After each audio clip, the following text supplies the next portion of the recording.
Hey, what's up mga trip? Welcome back to my channel. At dito po tayo sa beachfront dito sa Boracay, sa may Station 2. So kahapon habagat, ngayon July 12, 2026. So i-share ko lang sa inyo ang mga kaganapan at status ngayon ng beach dito sa Boracay after ng habagat. Pero bago po yan, kung bago ko pa lang sa channel ko, so please subscribe na at i-click niyo yung bell na yan para i-update ka ni YouTube sa mga latest video vlog na pinopost ko. Paki-like, share, comment lang, and do not skip ads. So marami pang mga ganap ang i-share ko sa inyo mga katrip habang nandito tayo sa Boracay. Kaya samahan nyo ako, ano na ba ang status ng beach dito sa Boracay after na napakalakas na habagat due to Typhoon Inday. Pero bago po yan, shout out sa nanay at tatay ko. And tara! Bago po yan, intro muna mga katrip.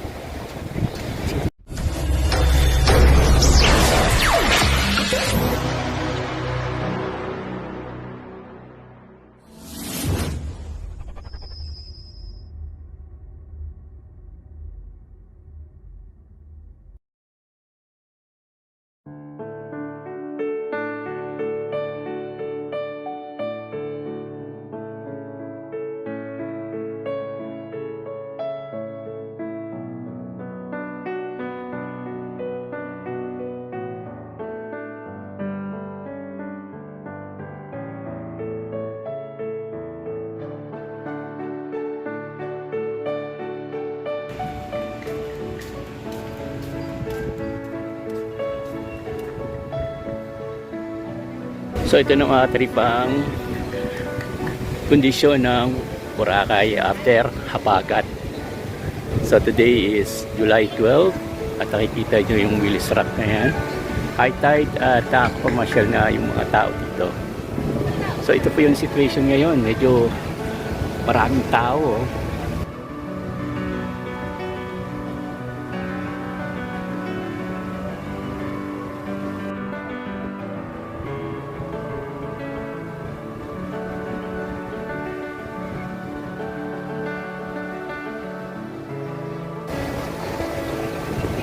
No smoking, ibig sabihin bawal manigarilyo sa isla.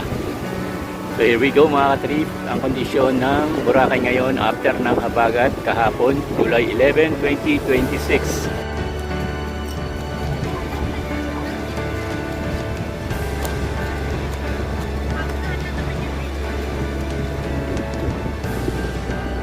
So high tide kaya ang laki ng na pwede mong lakarin, pwede ka pa mag-volleyball, tumakbo at mag-jogging.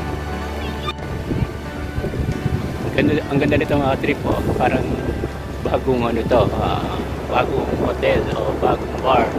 So ongoing construction nito. Abangan natin yan kapag natapos na yan.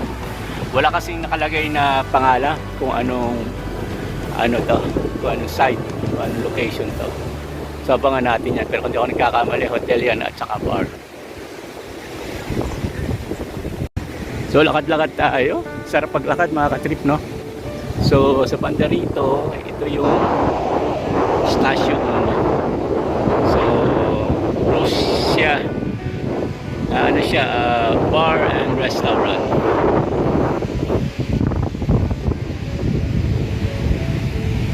No swimming kasi malakas ang alon.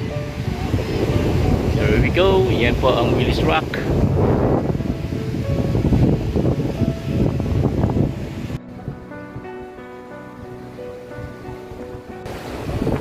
So yung mga katrip, balik sigla muli ang Boracay after na napakalakas na habagat kahapon. So samahan nyo ako, puntahan natin tong Willis Rock. So ganito ang sitwasyon kapag every afternoon bago mag sunset, malaki na po yung high tide. So pwede ka nang maglakad-lakad, mamasyal. Yan. So puntahan natin to at mag-pray tayo, baka yung ating suggestion, panalangin maibigay. O yan, picture taking sila. So let's get it on. Yan, akyatin po natin. Oops.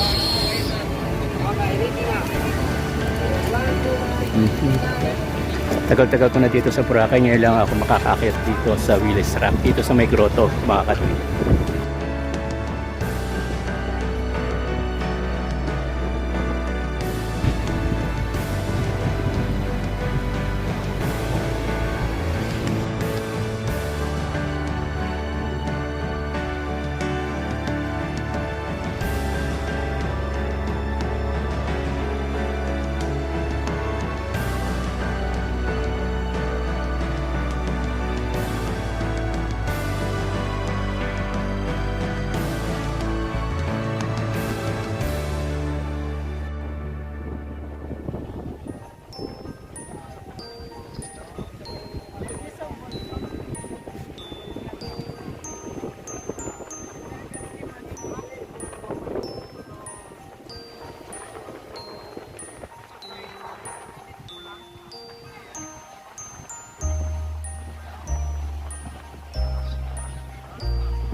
So isa rin sa inaabangan dito ng mga turista paghapon yung sunset.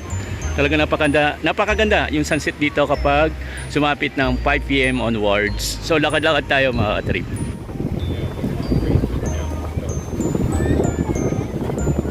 At least yung mga nagpakasyon na hindi nakapaligo kahapon o nakapamasyal dito sa tabing beach, ngayon nila sinusulit bago pa sila umalis sa isla. So here we go. Ang ganda naman talaga rito sa Boracay. Talagang pinagpala ang lugar na to. Dahil kakaiba yung buhangin dito, pinong-pino, parang asukal, parang pulbos ng harina. So here we go mga katrip.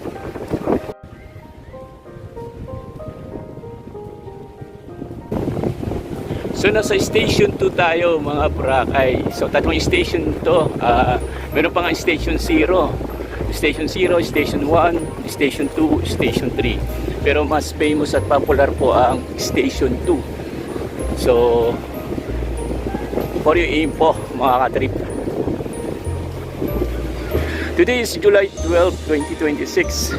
So kahapon close itong beach na to dahil sa habagat. At ngayon lang gumanda ang panahon. So pasyal-pasyal tayo mga katrip. A few moments later. Siya po si Reggie, ang popular na vlogger dito sa isla. Yan yung naka white shirt. So here we go.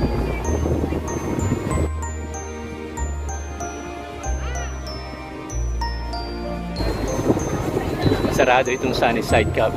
Open siya. Kaya lang may harang siya. May harang due to strong wind. So ito na yung mga turista dito sa gilid ng restaurant. So dito nakaupo sila.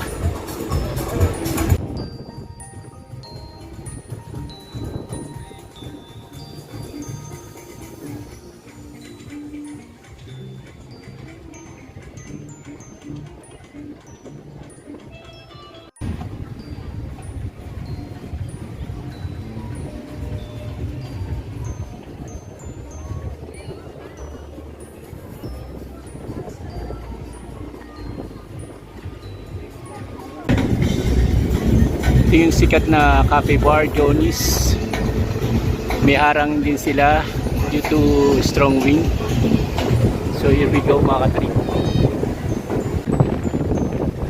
Tulad ng sinabi ko mga katrip, yan may harang. Ini proteksyon para sa malakas na hangin na mahampas sa harapan ng mga restaurant at hotel. Tuwing ano lang naman yan, habagat. Pero pagdating ng September, tatanggalin na yan. So hanggang dito na lang mga katrip, and hope you nag-enjoy kayo sa ating pamamasyal dito sa beach ng Boracay. So ito na po yung kondisyon ng beach after ng habagat. So baliksik na muli ang Boracay at least kahit pa paano nag-i-enjoy ang mga turista. So until next vlog, until next topic. So thank you mga katrip and God bless.